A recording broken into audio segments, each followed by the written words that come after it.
Two of the wealthiest families in American history. One family's fortune stands tall to this day. The others nearly vanished. The Rockefeller family's success in maintaining and growing their wealth over generations compared to the Vanderbilt family's rapid loss of fortune demonstrates two vastly different approaches to generational wealth. One, Rockefeller's method, structured wealth building, irrevocable trusts. The Rockefellers created irrevocable trusts that owned life insurance policies for each family member. This trust structure ensured that even if one generation mismanaged their personal wealth, the family's fortune was protected and replenished with life insurance payouts. Waterfall Method. When a family member passed away, their life insurance policy would pay out to the trust, which reinvested the funds into policies for the younger generation. This cycle kept the family's wealth growing consistently. Control and reinvestment. The trust allowed wealth to be controlled and strategically reinvested, preventing individuals from squandering it and ensuring long-term financial stability for future generations. Financial literacy. The Rockefellers also focused on educating each generation about financial management and stewardship, preventing reckless spending. Result? Over 150 years later, the Rockefeller family remains one of the wealthiest in the world, still controlling vast assets. 1. Vanderbilt's wealth decline. No long-term strategy, lack of strategic planning.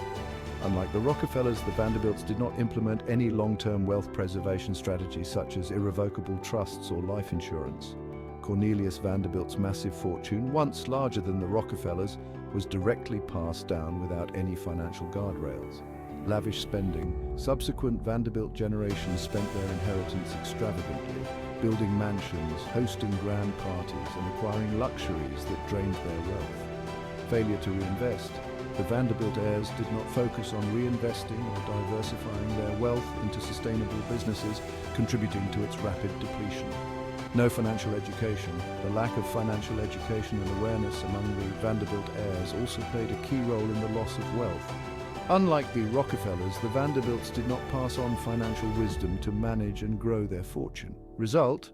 By the mid-20th century, the once mighty Vanderbilt fortune had dwindled significantly, with few of the family's members holding any substantial wealth today. Key differences: trust and control. The Rockefellers employed irrevocable trusts to manage and grow wealth, while the Vanderbilts handed down wealth directly without oversight. Wealth growth versus spending. The Rockefellers reinvested in life insurance policies and assets, creating a cycle of wealth growth. The Vanderbilts spent lavishly and failed to reinvest effectively.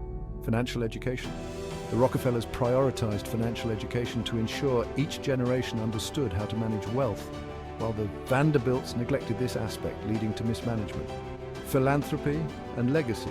The Rockefellers established philanthropic institutions and invested in infrastructure, enhancing their legacy, while the Vanderbilts focused more on personal luxuries that did not sustain wealth long-term.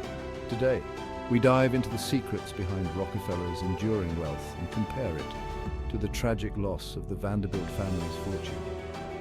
How did the Rockefellers create generational wealth that lasted over 150 years? And what mistakes did the Vanderbilts make? Stick around to find out. The Vanderbilt family was once among the wealthiest in America. Cornelius Vanderbilt, also known as the Commodore, built a vast fortune in the 19th century through shipping and railroads. By the time of his death in 1877, his wealth was valued at over $100 million, equivalent to over $2 billion today. But what did his heirs do with this unimaginable wealth? They spent it, and spent it lavishly. The Vanderbilts built extravagant mansions, threw lavish parties, and lived lives of luxury. There was just one problem. While the money was flowing out, very little was coming back in. By the mid-20th century, the once mighty Vanderbilt fortune was gone. Today, no Vanderbilt is among the wealthiest Americans, so what went wrong? At the same time the Vanderbilts were spending their wealth, another family was quietly growing theirs, the Rockefellers. John D. Rockefeller, the founder of Standard Oil, became the first billionaire in history. But unlike the Vanderbilts, the Rockefellers didn't just rely on their wealth. They built a system to protect and grow it across generations. Here's where the Rockefeller's secret comes into play.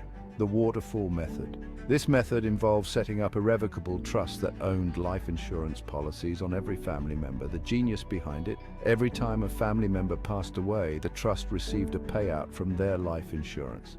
That payout wasn't just spent, it was reinvested into new life insurance policies for younger family members, creating a waterfall effect. So how exactly does the Waterfall Method work? Let's break it down step by step. First, the Rockefellers set up irrevocable trusts, meaning once the trust was established, the terms couldn't be changed.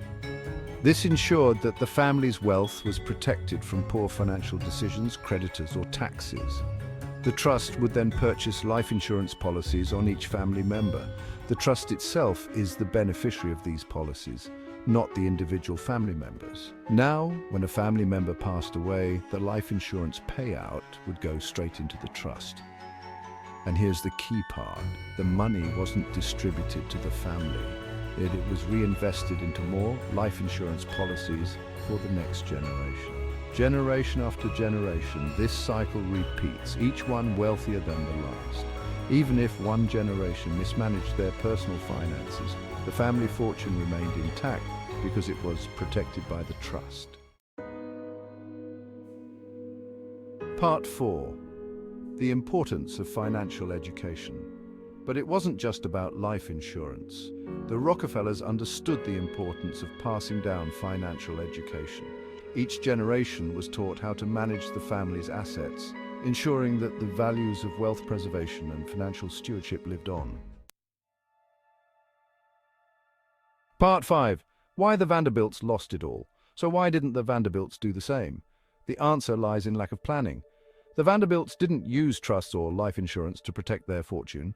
They simply passed their wealth down without any safeguards. And as a result, it was spent freely by heirs who weren't prepared to manage it. Part 6. Lessons for today. What can we learn from these two families? Whether you're ultra-wealthy or just starting out, there's a key lesson here.